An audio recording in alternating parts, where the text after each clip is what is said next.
Oh, look at that. We are live right now on Facebook, on YouTube, coming at you. Hi, this is the Arkin Brothers Talk About Movies. We are the Arkin Brothers. I'm Tony Arkin. That's Matthew Arkin. And we're talking about whatever happened to Baby Jane from 1962, directed by Robert Aldrich and starring the great Betty Davis, the great Joan Crawford, the amazing Victor Buono, several other people. And we're going to try to get to the bottom of this with some help from our friends.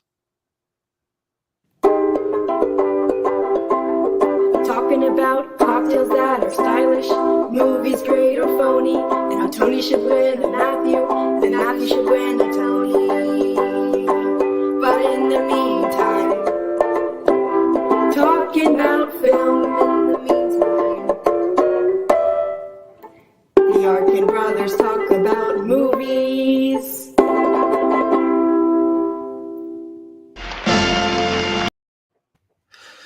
I don't think there's ever been a better photograph of the two of us than the one they inserted into that opening sequence. I'm going to get that framed and hung on my wall.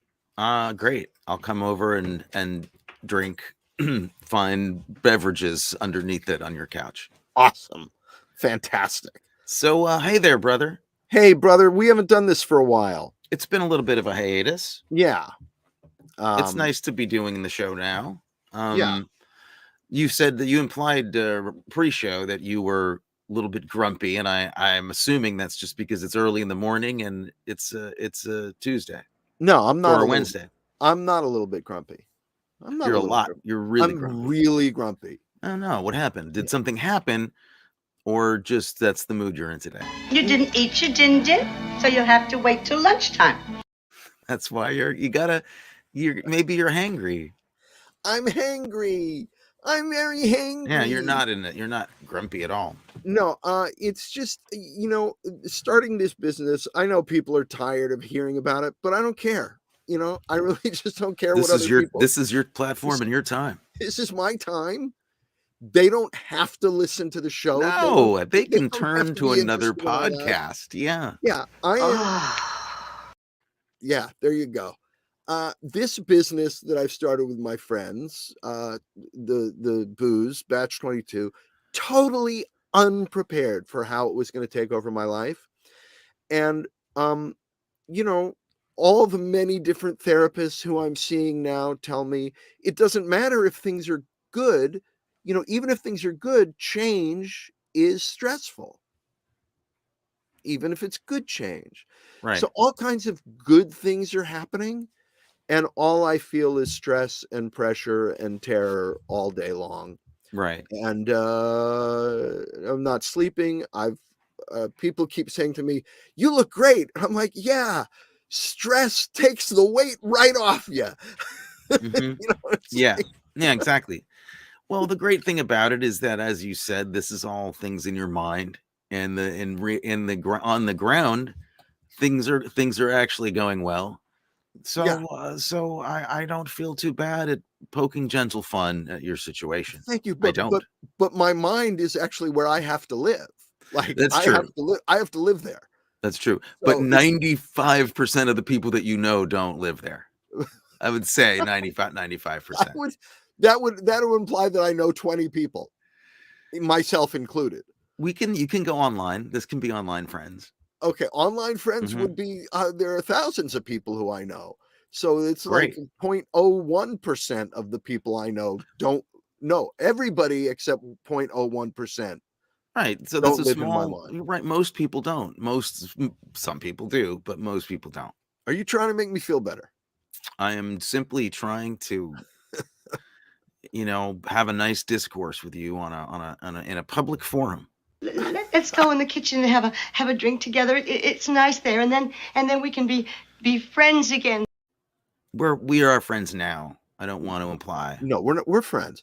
But this of public forum, so I should keep my private stuff private here. No, I don't want to ask. No, you can say what you want. My point was you're censoring me already. They're things I can't. Oh boy. Yeah, I misunderstood.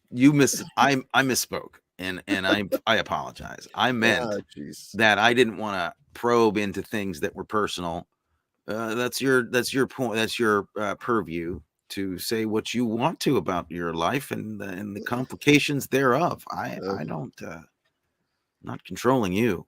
Yeah. Well, there's stuff I'm not going to talk about. There's stuff I will talk about. Okay.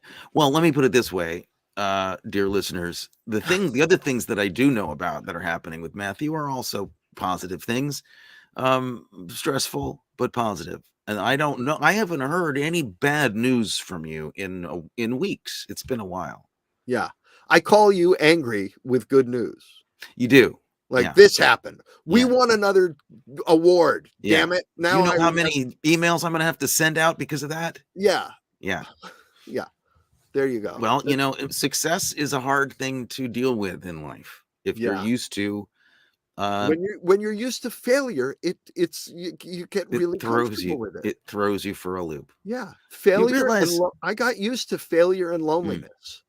They were They're very addictive. comfortable. They're Yeah. very addictive. And cozy, I wish I addictive. could just go back to failure and loneliness because it was easy. Oh, well, it's always there waiting. It's not that far away. It's right around the It's just sitting there waiting. Don't worry. failure and loneliness is right around the country, Yeah. right around the corner. I was at a bar yesterday. This was a great. I think I'm going to get a T-shirt for Batch 22 saying this. I handed a sample of Batch 22 to a bar manager that we're trying to get into in downtown LA, and he tasted it, and he looked at me and he said, "Wow,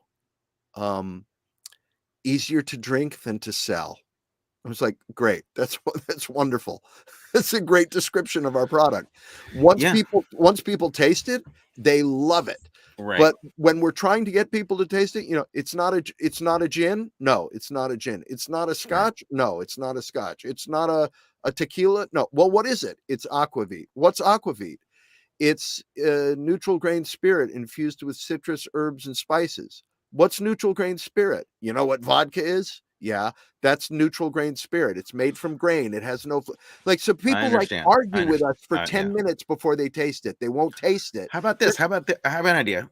Just, I know you have. You just want me to calm, battalion of down publicists. And let's talk about the movie. No, you have a battalion. No, you have a battalion of publicists working for you. I know that you've got the best of the best. Everybody that used to work at BBD&O is on your speed dial. The Batch team. But when they ask, what is this? Instead of giving them a scientific explanation of what it is, isn't aquavit the national drink of some place? Well, it's a traditional Scandinavian spirit. Could you say without lying that it is the most important thing in all of Scandinavia? That is what it is. Oh, I can think of many things in Scandinavia that are more important than aquavit. But don't get. But I mean, I don't know. There must be a country where aquavit is their drink. It's their thing. That's their national. A lot of Norway, a lot of Sweden, a lot of Finland. Couldn't you just say it's just the national drink of Norway? I could dumbass. Say that, just to get them to taste it, because once people taste it, they love it. You've tasted it. That's yes, but isn't that an easier sell than it's a grain alcohol with flavor. It's a thing, and it's the national. It's like the thing that you drink in Norway or these other countries. Our producers are telling me it is the national spirit of Sweden, Norway, and Denmark. So I think you've got an automatic hook right there, because it makes the person you're talking to sound so stupid, but there's nothing they can do about it.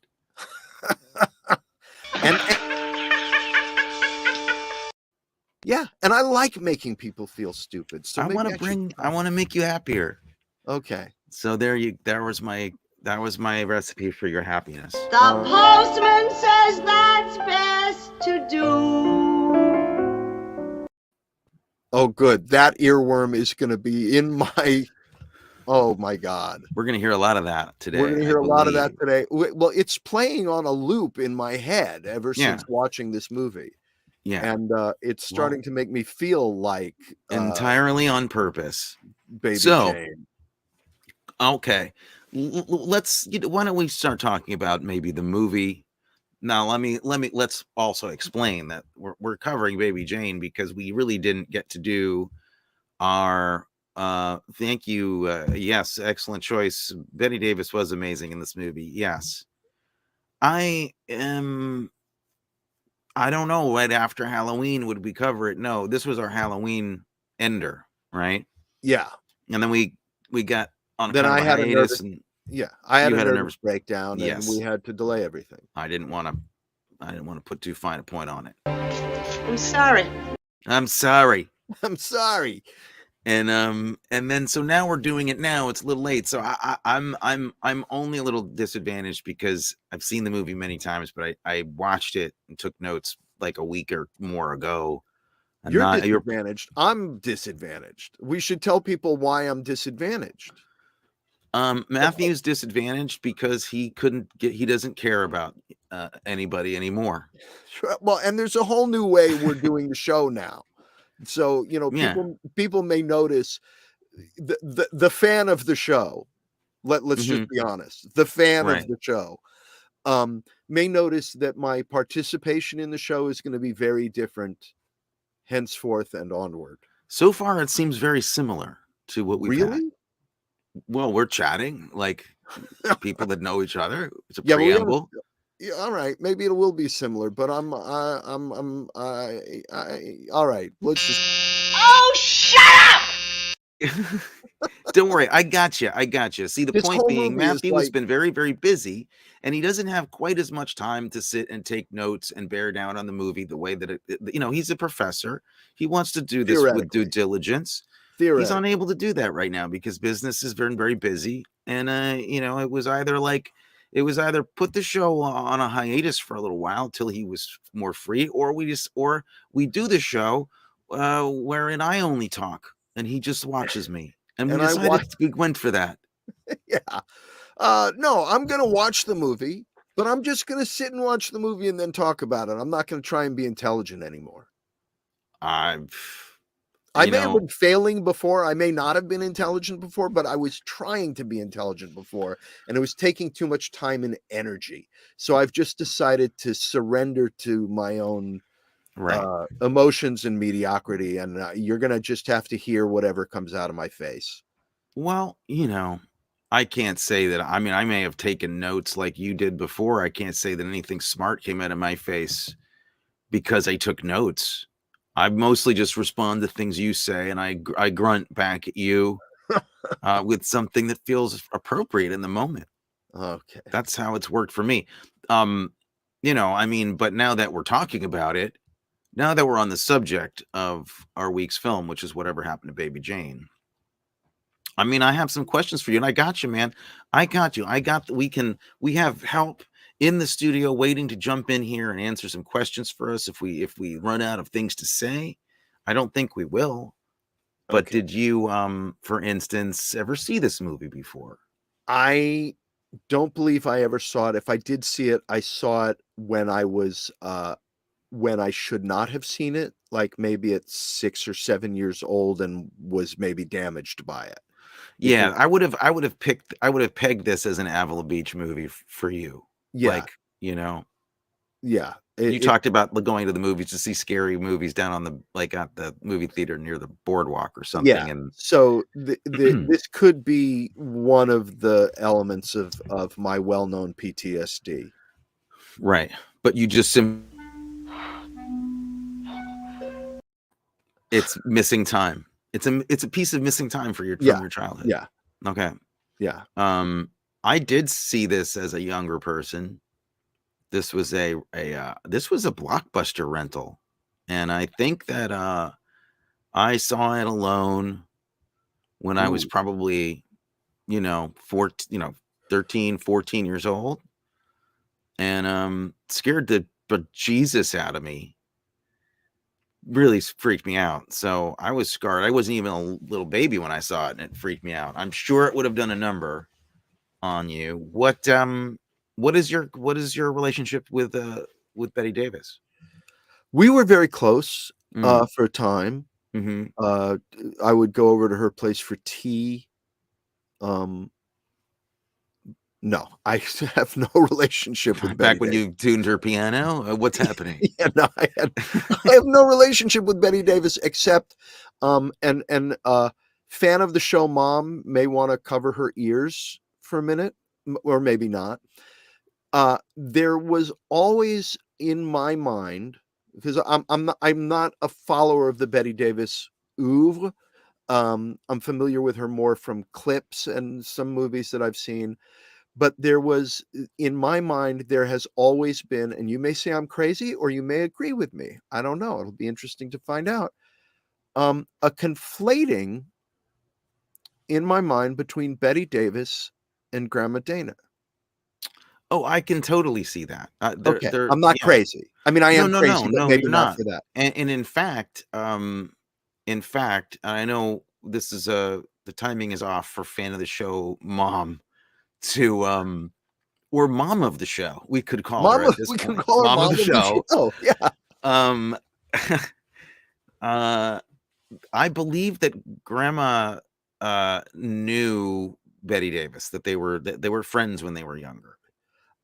You know, I that's can ringing actually a say bell. with 99%, I didn't dream that. That's true. That they were friends. Well, our producers may be able to tell us if Betty Davis went to the American Academy of Dramatic Arts in New York. I know I know this is a true story. But Because you could vet this for us guys if you have a chance. yeah, Grandpa But yeah, Dana no. and Grandpa and Grandma Dana were at the American Academy of Dramatic Arts in New York. Yeah. In the So 30s? 30s? Yes. I believe. Yes, she did. So this is all true. I did not make this up. Grandma knew Betty Davis as Wow. a young actor, and knew a lot of fame. They knew a lot of very famous people, including Henry Fonda, I think, too. You know, Um, and I think Grandpa might have gone to college with oh, never mind. He was went to there. He college. was there a year. Jimmy Stewart graduated a year before That's right. him, I think. There you Yeah. go. Right. So anyway, they were around a lot of people at that time who were getting into Hollywood. So yeah, no, I don't think it's crazy that they were similar even to me. I think there is a similarity there. So that was coming up for me watching the movie. Mm-hmm. Because because it Okay. was.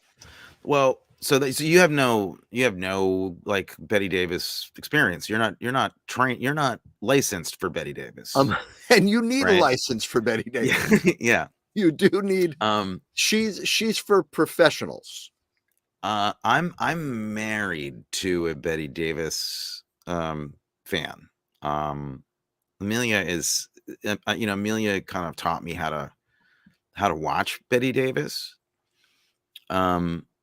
Stephen Jules Rubin. Wow, I wish I could just ask someone to look stuff up for me. Yeah. It's great. It's as good as it looks like it is. It's great. Yeah, it's pretty great.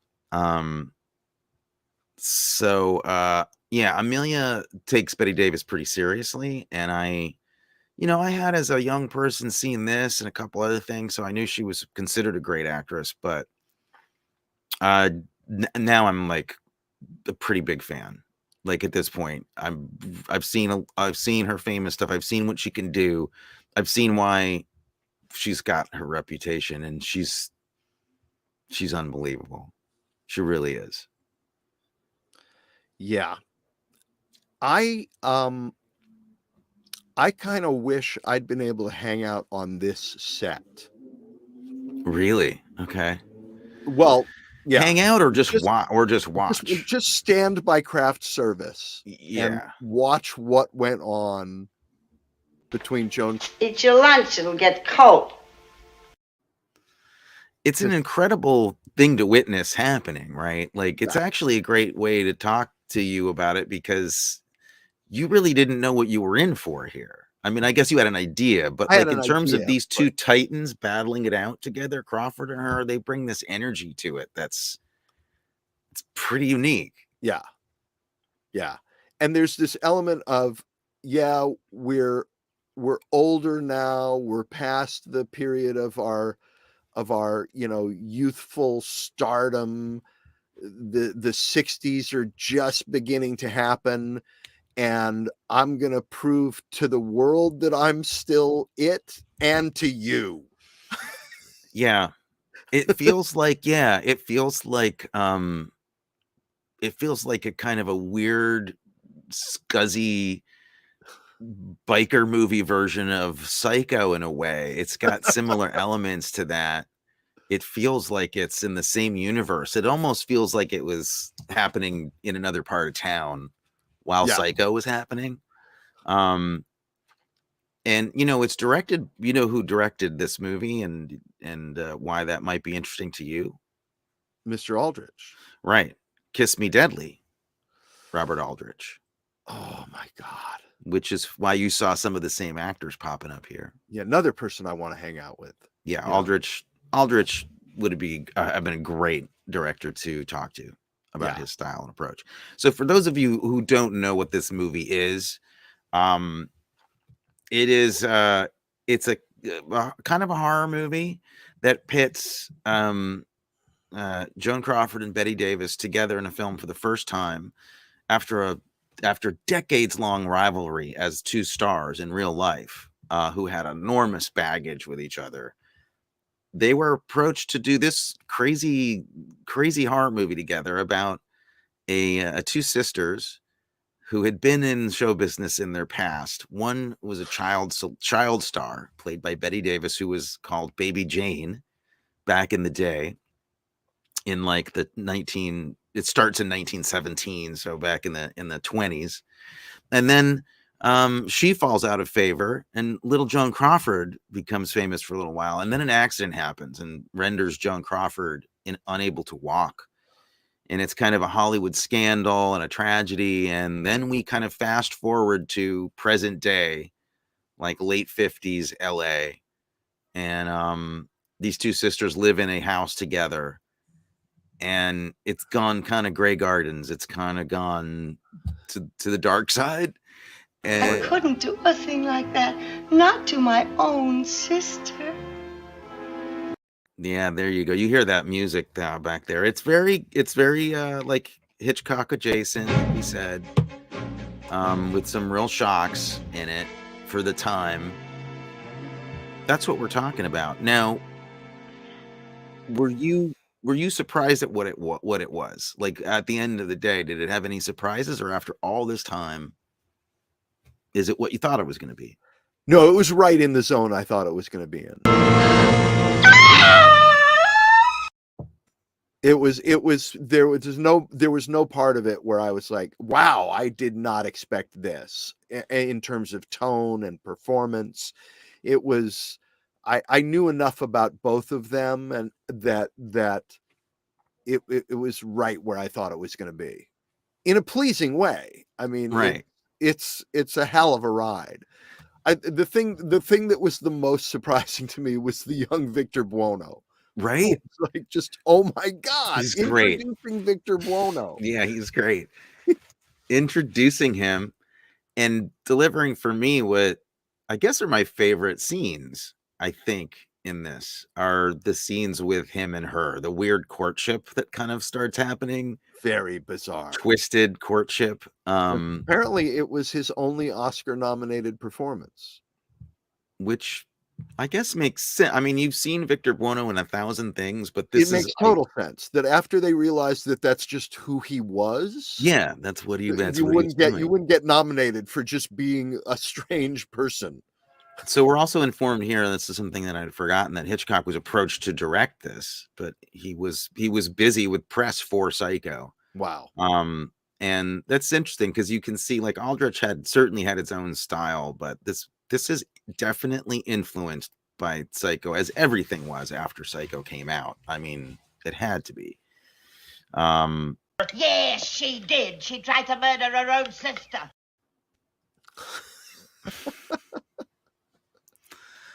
So I'm curious because, we were asked to do this movie by our producers. Yes, we were. So I'm curious if Sophia and Alexis want to come on the show for a second here and give us some background on their fascination with the movie, because I feel like we'd just be kind of half-assing this where their expertise could come into play. Yeah. Would you like to join us, ladies? Hello? Okay, Very nicely done. fantastic. Thanks for being on the show with us today. Thank you for letting us on. And thank you for watching this movie. Are you kidding? There you go. I've been, like I said, watching. I've been watching it perennially since I was, I guess, like I said, 14 or so. How did you both come across it? How were you introduced to it? Our mom introduced us to it. She is a huge fan of the film. She loves Betty Davis, and she showed it to us in probably 2015, 2014, sometime around then. Okay, hold on a second. 2014, you were, hold on. You're pretty young to see this movie. You were 8. Yes. Yeah, and I was 11. Yeah. Okay, so this explains a lot. This explains a lot to me because I've spent time with you guys, and I've wondered often, where did it all go wrong for them? It started with this movie. Yeah. Okay. You can never lose your talent, he used to tell me. You can lose everything else, but you can't lose your talent. What so what's interesting here is that, like, I know a little bit about the movies that your mom, and I'm assuming your mom is making these decisions about what movies you're seeing, or you're always mentioning that your mom introduced you to something. So is your dad not really the one who's introducing you to movies? It's more your mom's kind of gig to. Our dad shows us some movies. Our mom is like, she's the filmmaker and has like all this rich knowledge and of the history of Hollywood, old Hollywood specifically. So you had the same problem. You had the same problem I had growing up. Is that? Oh yeah, yeah, I gotcha. So what's curious to me now that I've heard this before, your mom introduced you to this, she showed you this movie. I know the movie she hasn't even shown you yet because she thinks you're too young. She showed you this when you were like 7 or 8 years old, though.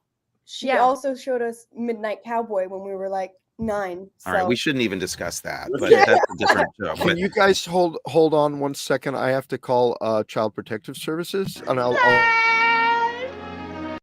This is the most traumatizing film, and I would imagine because it was for me as a kid too. I think specifically as a kid, as a viewpoint into weird adult territory. It's still pretty bizarre. Yeah, it helped us understand like what our future relationship will be. Exactly. Right. Great. Well, you're planning well ahead. That's wonderful. Mm-hmm. I noticed when I was up there and we were out in the driveway and you were doing stuff for your driving test, Alexis, that Sophia stayed well away from the car at all times. I did notice that. The date specifically, yeah. Have you got it arranged who's going to be in the wheelchair or? Oh yeah. So Elia will be our Victor Buono. Yeah, well, I know who Tony and I are in this movie very clearly. Oh, I do too. So you did do a little casting. Yeah, I did. What I did was I took very relaxed notes when I felt like it. Just dictated them into my phone. I just didn't. I didn't stress out over it. But I did do a recasting. So now we have Alexis and Sophia on the show. What is it that has kept this being one of your favorite movies? Like, because you've said you keep going back to this as kind of like a really important movie for you both. What is it about it that is so captivating? You want to start? I would say probably, just kind of the whole premise is just so brilliant and beautifully constructed. And one of the things that I really like about it is that every character in the movie is viewing the situation through a completely different lens, and all of them start to overlap at some point. Like, for instance, Victor Buono is kind of looking at it through a very money standpoint, but then he also has some resentment possibly for older women, as we see with his relationship with his mother. Yes, doesn't it? So the fine woman you've chosen to run around with turns out to be broke and a murderer as well. Exactly that.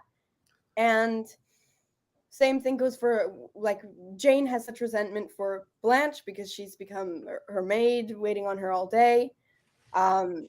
And she's kind of spent her entire life, all of the years that she has had left to kind of be a vibrant young person, she spent being her sister's maid. And then Blanche, as we know, she kind of turns and she becomes the villain of this movie, we believe. But Right. I think the only person in this who is looking at the situation just straight on is Maidie Norman. She plays Elvira, because she's, she just sees it completely as it is, and that doesn't last long for her. But No. yeah. And is it what is it that is it the acting or is it the whole package? Because was this, I'm curious, your gateway to Bette Davis, as and Stephen Jules Rubin says, how is these kids make me feel very stupid? They will continue to do that, Steve. Yeah. Just keep watching. Talk to me about Bette Davis. We can talk about Joan Crawford too. I'm assuming the first big draw was Bette Davis for you for this movie, Yes. or am I wrong about that? Sophia's the Bette Davis really big fan. We'd seen, what was our first? Mildred Pierce was our first. No, All for About Eve, right? For Bette Davis. Bette Davis. Yes, All About Eve, I think, was our introduction to Bette Davis. Yeah. Okay. Do you have a favorite Bette Davis movie or performance? They don't have to be the same. You know we got rats in the cellar? Yeah, probably it's this one, I think. Okay. It's so crazy to see somebody this this is brave work. Like, I don't like that phrase very often when I hear people talk about acting being brave or what, because most of the time it's not. It's what we do. It's just like a scene. It's not really happening. But this seems brave to me, and from both of them, like legitimately. Yeah. And by the way, Bette Davis was in control over her makeup and her hair. The wig she was wearing was a wig that Joan Crawford had worn in an MGM movie years before. Everything that she does in this performance is just, it really feels unhinged. And what was the thing about when she was driving? Yeah, she actually was, because of the tight budget, they didn't have a green screen for when she was. Oh, I noticed she's actually driving around Hollywood. Yeah, exactly. The cinematographer was just kind of hanging over the side, right. With a 70-pound camera, right? Yeah. She said that she got she'll never, whenever she rewatches it, it always brings a smile to her face, because she would remember the looks that she got from people on the street seeing her drive that car with her whole getup. Like I said, Amelia had made me a kind of a Bette Davis fan. I hadn't really been introduced to stuff, so I recommend Matthew get into other movies of hers. What would you say he should see? What are the other ones? Obviously, All About Eve. Yeah. Maybe Man Who Came to Dinner. Okay, maybe Jezebel too. Oh yeah, okay. Yeah. And we still haven't seen Now Voyager. Our mom is going to show us that, and yeah, I've heard amazing things about it. Do we want to do a Bette Davis run on the show? Yeah. Ooh. That's a good idea. That would be great. I love you. And then we can do a Victor Buono run. The look on Victor Buono's face during that scene, and when he says, "That's wonderful," we regularly quote that in the house. It's amazing. His line, Here comes the Super Chief. he has my favorite line where he says, "I don't see how you could fail." Yeah. I think this is actually the first movie that we ever purchased on Amazon. It was the first one we ever. It was the first one we ever bought. And by the way, we have this the screen in our house. It's big screen, you unfurl, and watching it on there, like at midnight, it's an entirely different experience from just watching it, on your TV. It's so specific, and you notice things that you never would have noticed otherwise. What is do you have a favorite sequence or scene or design element? The lighting. I think it's yeah, exactly. When she steps underneath, when she's it's about 30 minutes of the movie, 33 minutes in, and she's You're talking about the going back halo, to the the childhood. halo. Are you talking about the halo Yeah. shot? And she Yeah. steps under the light, and it just reveals her own insanity and aging vanity. And actually, the lighting throughout the whole movie, it's Yeah. so specific, and it really like drives the feeling of the scenes. But then Revealing they do that amazing thing at the very end when she goes to the ice cream to get the ice cream, and they completely change her makeup, and she looks young and attractive all of a sudden. by the way, in that ice cream, I think it was in the end, in that ice cream scene, you can see Pepsi Cola product placement. It's really hard to see, but because Joan Crawford was she was pretty much a Pepsi Cola ambassador, and she would get them into product placement shots. That's right, because she was doing all kinds of side businesses at that point to make Yeah. money. And she there was she earlier in the movie, there's the you see very clearly the squirt and smooth sailing with Squirt and Smirnoff, and I think Squirt was a Pepsi Cola company product. That soda. You know what's interesting about that is that there's also a really pointed criticism of like advertising and ad culture in this movie. There's an early example of a fake commercial. I'm assuming it's a fake commercial for dog food. Remember that kind of early-ish in the film? And it really feels like Aldrich is kind of making fun of this cheap commercialization that's happened to the business and to Hollywood. And then to also have this product placement, it's an interesting example of both like being a movie that's really kind of on point, early hypercritical of it, and then doing it at the end. That's really weird. Totally, because it definitely it captures the feeling of like being from another time and then finding yourself in the middle of like a modern age where you don't belong. And I think one of the most evident examples of that I can think of is just the fact that BD Merrill, who is Betty Davis's daughter, is playing the neighbor. Mm-hmm. And just like Sophia was saying, everyone sees something through a different lens, and hers is just all through gossip. And to see that versus like these aging film stars, it's just amazing. Well, as long as everything's all right, I guess I'll just say goodnight. Doesn't Betty Davis has some kind of like offhand quip about that her daughter's character as well? I remember she has something kind of snippy to say, which I thought might have been on purpose. Her daughter doesn't have a very big role, but I don't know if she went on to have many big roles. I didn't research that. I don't think she acted a lot. No, she didn't. She was 15 at the time. She had done she made a cameo in one of Betty Davis's earlier films, I think 11 years before this movie, but she didn't have a film career. At 16, she got married to Jeremy Hyman. Hyman? Yeah. And he was actually the nephew of the owner of Seven Arts Productions, which made Whatever Happened to Baby Jane. Okay. She actually also wrote a tell-all book about her mom right around the time of that Mommy Dearest came out. Oh, really? Wow. Yeah. Oh, so that's interesting. Those two, so the two daughters tell-all books were competing with each other in the bookstores. Which one beat? I guess Mommy Dear. I guess Joan Crawford's kid won that one. It was called My Mother's Keeper, and I watched an interview with BD. Now, but she's BD Hyman.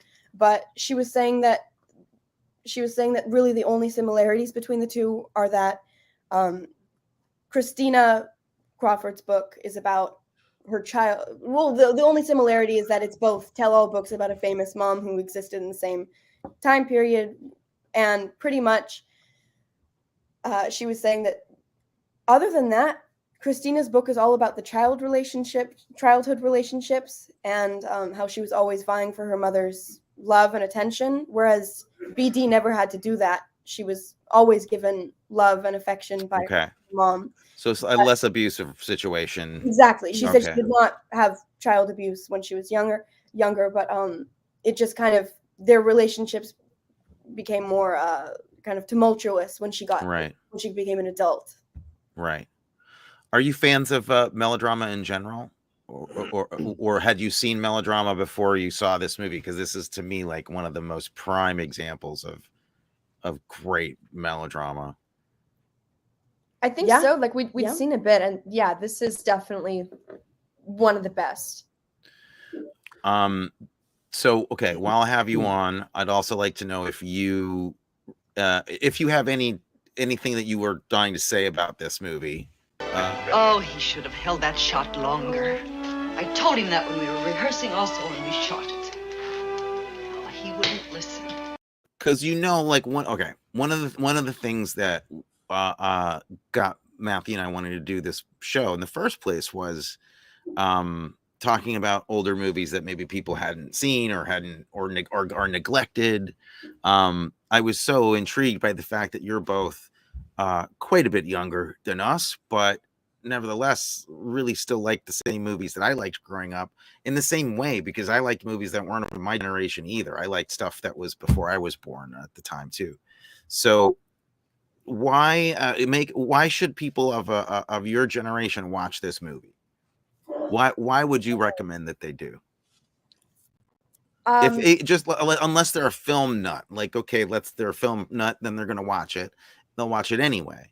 But if they're a regular person, yeah, a regular, healthy, well-adjusted person, why should they watch this movie?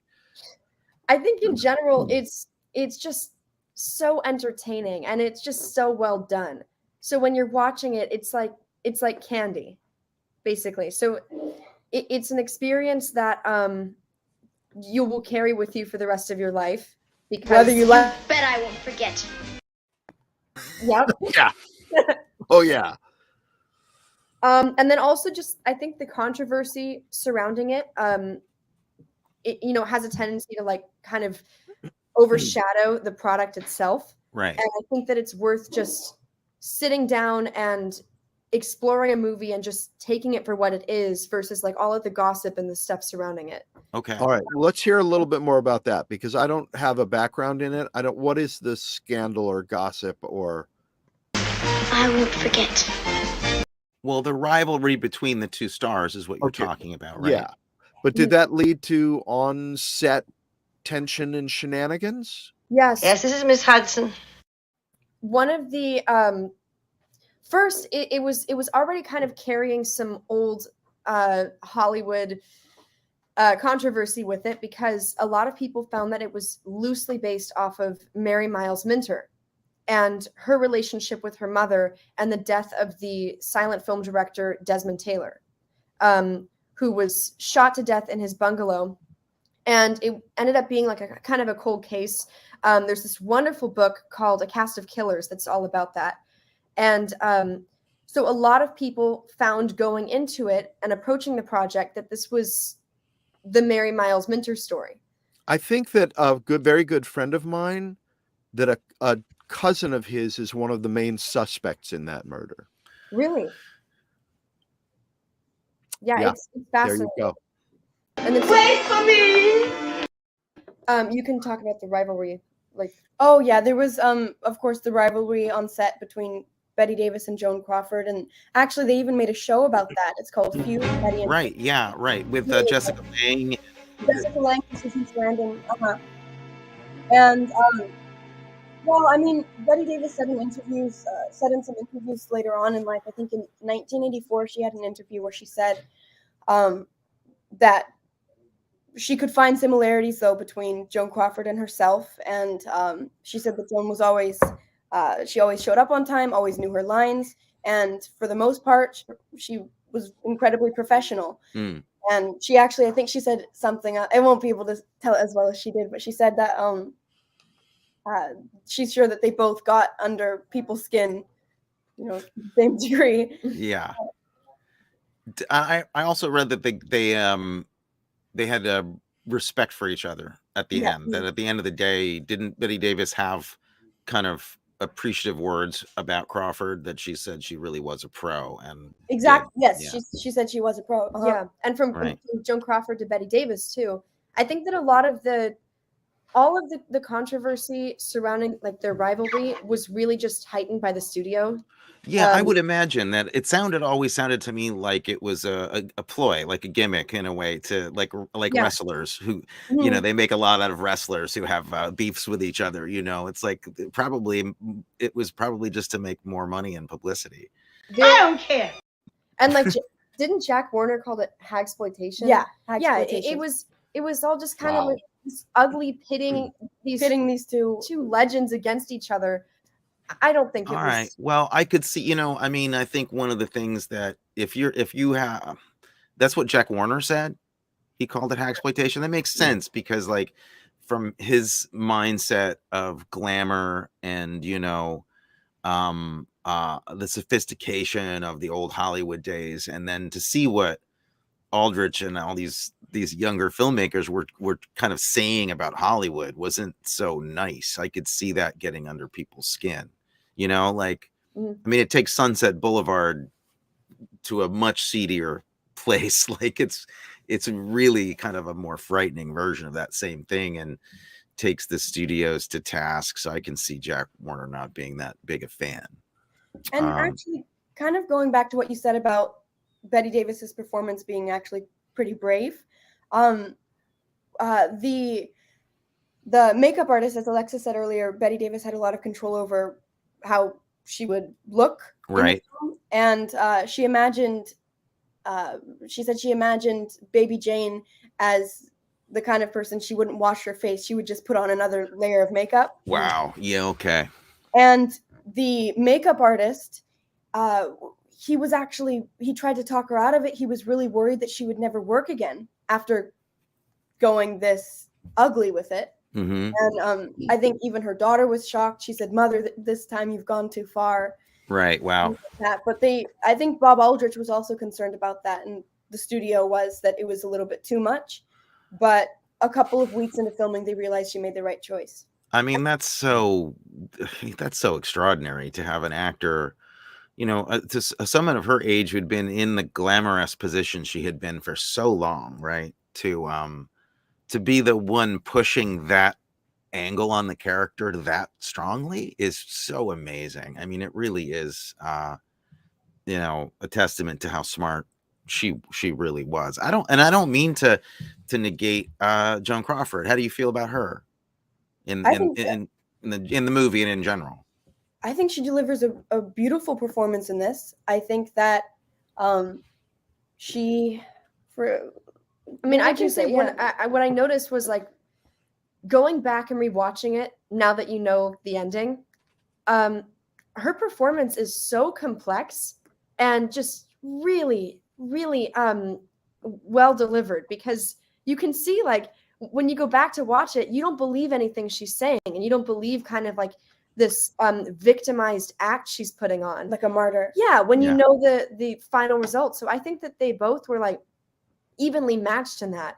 And I think frankly where the hagsploitation element came in was because Betty Davis and Joan Crawford, for that matter, were leaning so hard into like the reality of these characters. I think the studio just did not know how to present that to an audience, like taking these two glamorous stars and throwing them into these roles. I think that they felt the only way they could really deliver this was by putting that horror movie hagsploitation package. Yeah. I mean, it's not only, when you think about it, it's not only kind of daring. It's not just daring for the time, or advanced thinking as actors at the time. It would be advanced now. I mean, it's the kind of thing you see, Joaquin Phoenix get applauded for today, as if it's something he kind of invented, almost like this approach to acting, or this kind of grand theatrical vibe. these women own that, and they almost like brought it to American audiences first. I don't.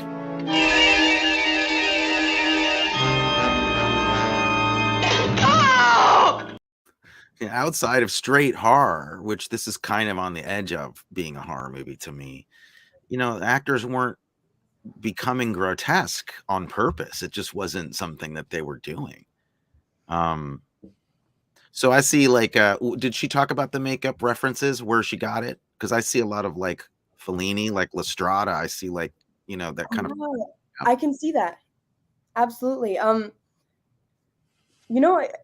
think she said that it resembled the aged version of Mary Pickford. Okay. Mary Pickford in her interesting older age. So I think that may be where she got some of it from. But yeah, the Juliette de Messina reference, that very well could Did have been she ever inspiration. draw on a heart? Like, did Mary Pickford? Or that heart kills me. I don't know, but it's like, where did that come from? It's the best detail. It's so great. The year that Alexis and I went as Betty Davis and Joan Crawford, Baby Jane and Blanche for Halloween. Do we have that photo? Please tell me we have that photo. We can see that. We'll find it. But the year that we went as them for Halloween was the year that Suicide Squad came out. Mm-hmm. And everybody thought I was Harley Quinn. And I had the heart drawn on, and I think Harley Quinn has two hearts drawn on either side. So it just kind of. Oh, man.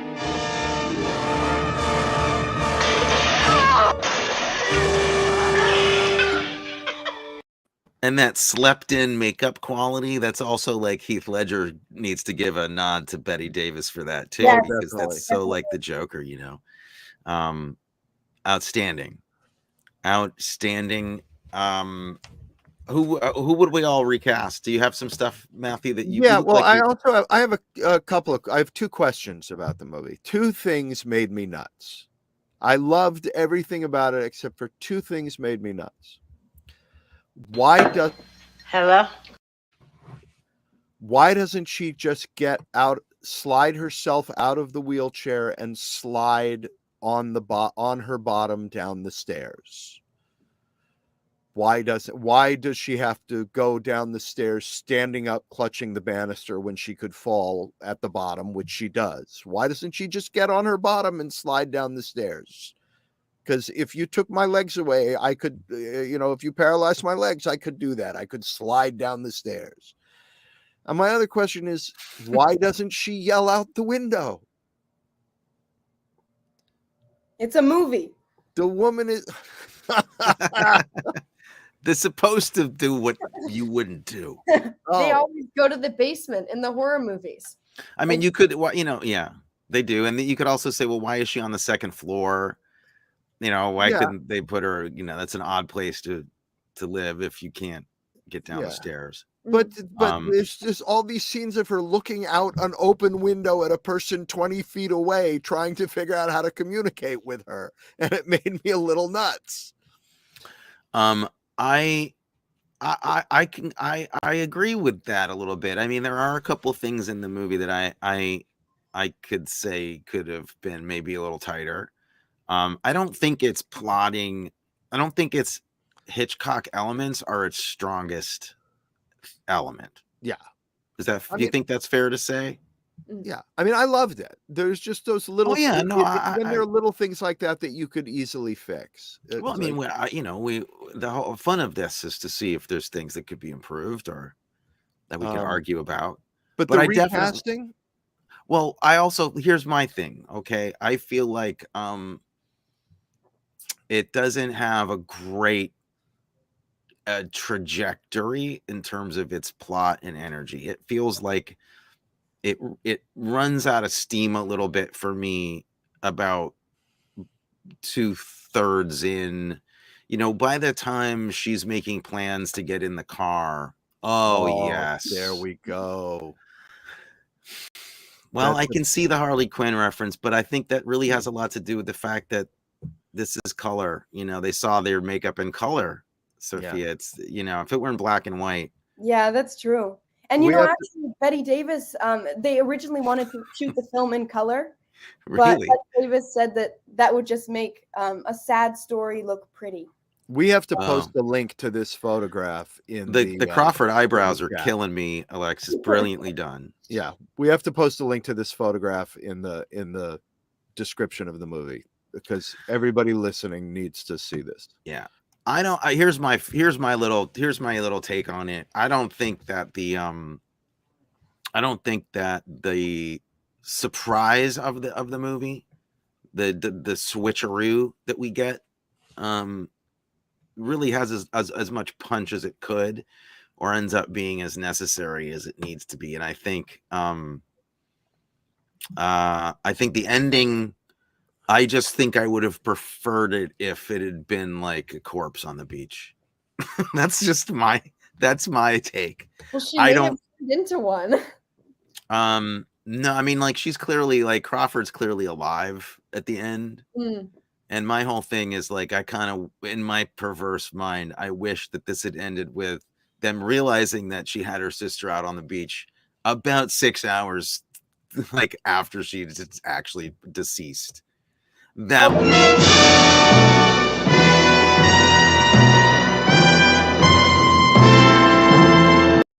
You could argue that if she died, though, if it was just her corpse on the beach, even that would get too much attention. Like versus a dying lady. You could argue that, like, I got you. I just feel like I could have used the extra little puncheroo would have been a little. I couldn't do a thing like that, not to my own sister. Matthew, you had something else? Well, that's yeah, well there is this weird thing at the end of the movie where suddenly the 60s become really present. Like the late 50s, early 60s become really present with all the people on the beach with the bathing suits looking at the stars. And it seemed to me to also be a comment on that that they're completely living in the past and now we're in the future, and the death of that old kind of Hollywood along with the death of their careers and the things that they were known for. Because the people on the beach almost look like a beach blanket bingo kind of movie that they wandered into that. Yeah. Sure is a rotten way to get your picture in the paper. That feels on purpose to me. Can we talk for a second about the physical violence, the beatings that Crawford takes? Betty Davis, when she slaps her, I know we have got that clip. That's one of the biggest, that's one of the heaviest. Or maybe heaven for yourself. Oh, man. Wow. Oh, it's so nasty. And then she starts kicking her in the guts over and over again. Yeah. The kicking it's brutal. Yeah. How much do we love sorry? Oh, this is a more realistic depiction of violence in a sister movie than I feel like we saw in any of the brother movies. For real. Yeah, absolutely. That kind of slapping and kicking. I mean, that's Aldrich. I mean, that's what he had in Kiss Me Deadly when he slaps that guy behind the desk at the health club. Yeah, that's right. They're not messing around. They loved slapping people back then. Slapping with, I guess it had a little bit of a revolutionary comeback this last year too, but slapping was very popular back in the day. How about all the voice mimicry, like from the Terminator that she can do? That freaks me out when she sounds just like her sister. Well, the other thing I noticed, and I don't know if you've put this together, Alexis and Sophia, but Joan Crawford and your mom have the same voice. Really? They Watch that now. speak. Yeah, the way, like, it was like, yeah, just listen to your mom talk and listen to Joan Crawford talk in this movie. Okay. Interesting. Yeah, we'll do that. Yeah, which might explain a little bit of your fascination with the film. Yeah. Maybe Aunt Sophia reminds me a lot of Betty Davis too. Yeah. Oh, definitely. Sophia's totally got a Betty Davis vibe going on. Thank you. Yeah. As much as I love Betty Davis, I think maybe my favorite moment in the movie may have to belong to Crawford. it's not necessarily an acting moment. It's just a character thing. It's a thing that happens. But it's the wheelchair freak out. It's when she starts spinning around and spinning, the and wheelchair then there's spinning. the overhead shot that's like from Psycho of her going in circles. Oh my God, it's fantastic. That's one of the few notes I took. The spinning wheelchair. This is classic. So good. Also, the Definitely. fact that we don't know for a while that Betty Davis, that older baby Jane, has this shrine to herself with like a little ballet bar and the little mini footlights and the whole thing. The reveal of that is absolutely priceless. That's spectacular. Yeah. Oh, I wish Daddy could be here right now. Yeah. Oh, and what happened to Tony? We lost Anthony. Oh my God, it's just me with you. I don't know what to do without all his intelligent stuff. Hello? Yeah. Where'd he go? Oh my God. This is a nightmare. Oh no. I can't. We were about to get to the recasting, and I want to. We got to. Yeah, there he is. Oh my God. Thank God you're back. Yeah, I got. Miss Blanche, are you all right in there? And I'll just quickly shoot. No, one wait. last First, I thing want to there. know where you went. Where did you go? Oh, I just had some guy came by for a thing. It's none of your business. Yeah. Let's just keep going. Oh, the thing? You took care of the thing? Yeah, sorry. Well, as long as everything's all right, I guess I'll just say goodnight. Well, as everything's all right, I guess. How great was it to see a Big Eyes picture too on the wall? Yes. That was because of Joan Crawford. Oh yeah. Joan Crawford was an avid collector of Big Eyes paintings. No kidding. Okay, fantastic. She tried to get them into every film that she was in, and so she got that in there Along with Pepsi Cola. Pepsi Cola and Big Eyes, amazing. I wonder if Pepsi Cola ever did Big Eyes advertising. That's a good question. They might have. So, but you guys were going to say something. What was it you were about to say? My mom pointed out something about when she steps into the light and she sees herself, and it quickly destroys her illusion of her childhood beauty and everything. And my mom said that reminds her of In a Streetcar Named Desire when oh yeah, is saying don't totally take the stars off of the lamps. Yes, will immediately expose her. I totally see that. That's a good call. And That's I a think really good it call. makes the beach scene so poignant too, because it's just like in broad daylight. Yeah. Yep. Unremitting clarity. Mm-hmm. No Vaseline on the lens. No favors. Yeah. So double feet. Oh, sorry. Oh yeah, I'll just also add that we think that this is maybe one of the best, one of the most accurate portrayal of sister relationships in all of cinema. Look, I don't know anything about sisters, but from what little I've been around sisters, it seems pretty accurate. I would imagine that the hate is real. It's got to be very powerful. Yeah. And yet you're there for each other until the bitter end, even if you've caused that end, which is really a remarkable thing to think about. Double feature. Oh, double feature. Okay, this is going to be interesting. What about you, ladies? What do you think? Oh. Edwin!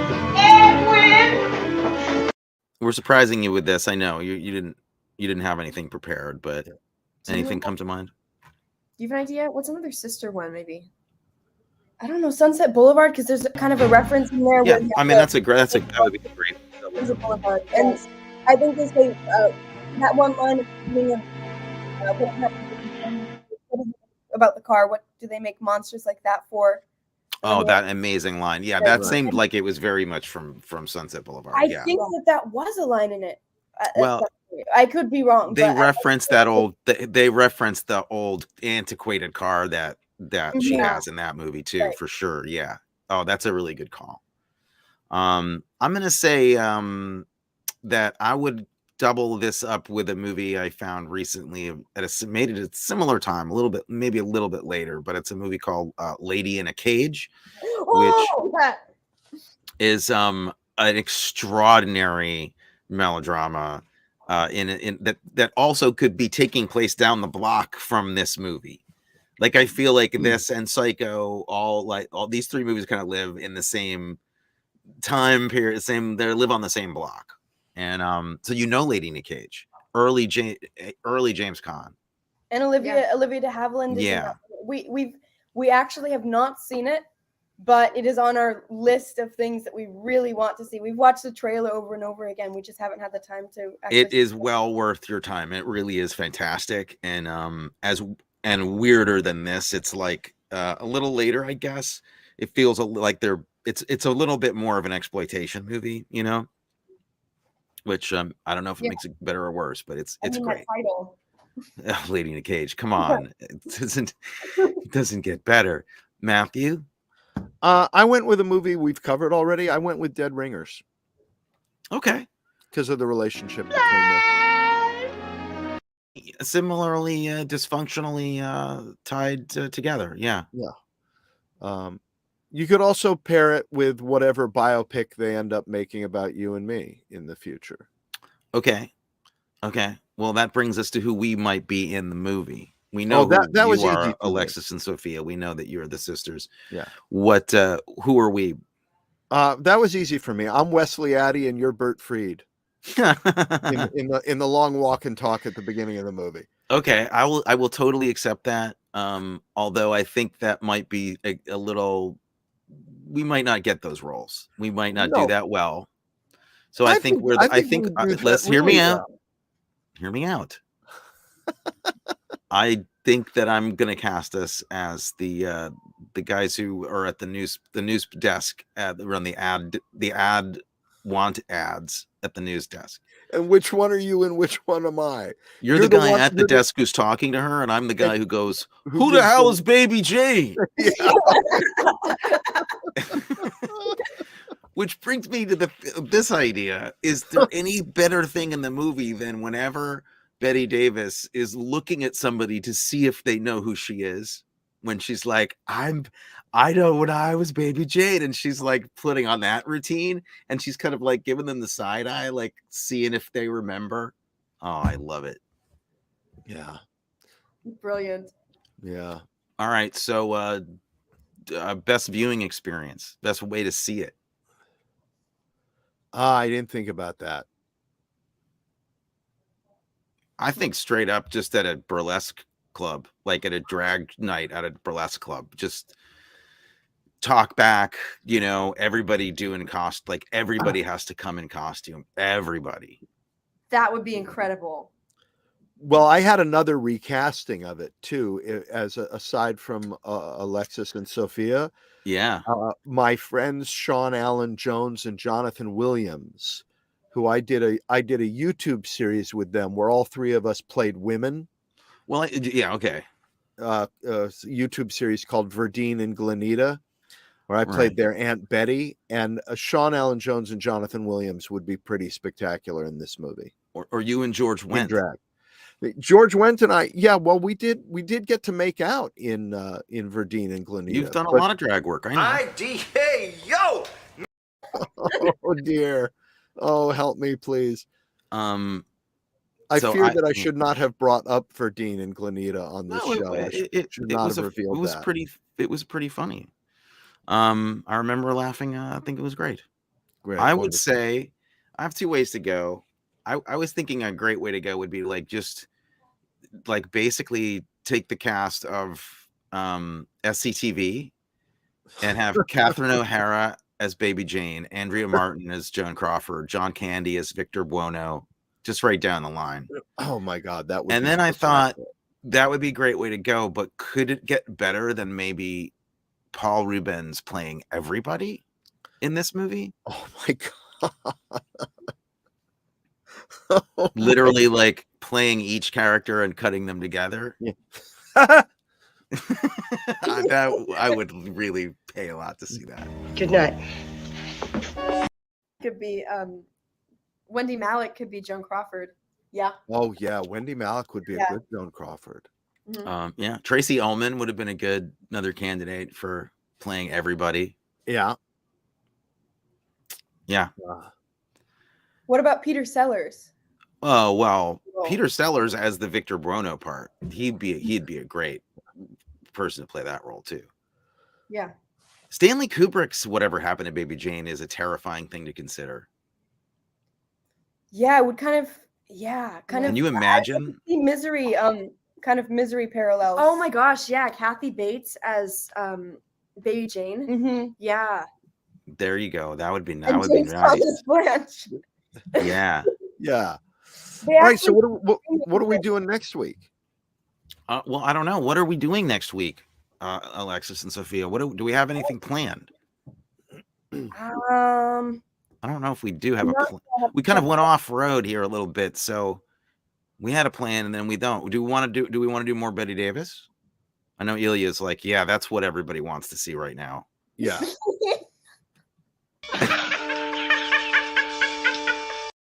Because we want to be successful. We want to get a lot of people watching. That'll get everybody's our Betty numbers Davis up. fans. Yeah. Yeah, that's going to get our numbers way up. We could do one better, because I think, as big a fan as I am of Betty Davis, like, just go rent her movies. Well, you don't need us to talk about it, but we might need to talk about late John Crawford for a while.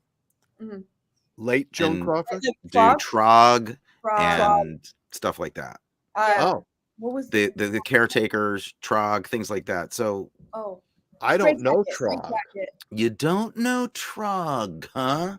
No. Interesting. It's available to watch. I think we should go no further. Alexa, Sophia, have you seen Trog?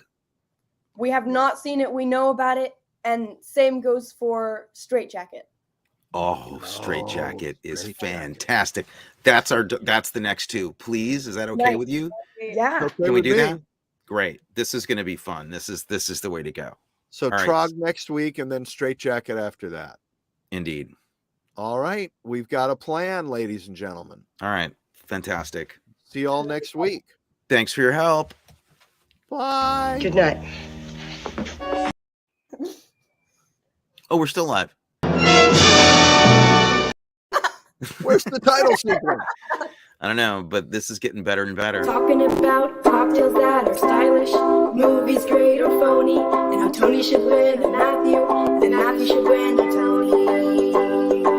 But in the meantime, talking about film in the meantime, the Arkin brothers talk about movies.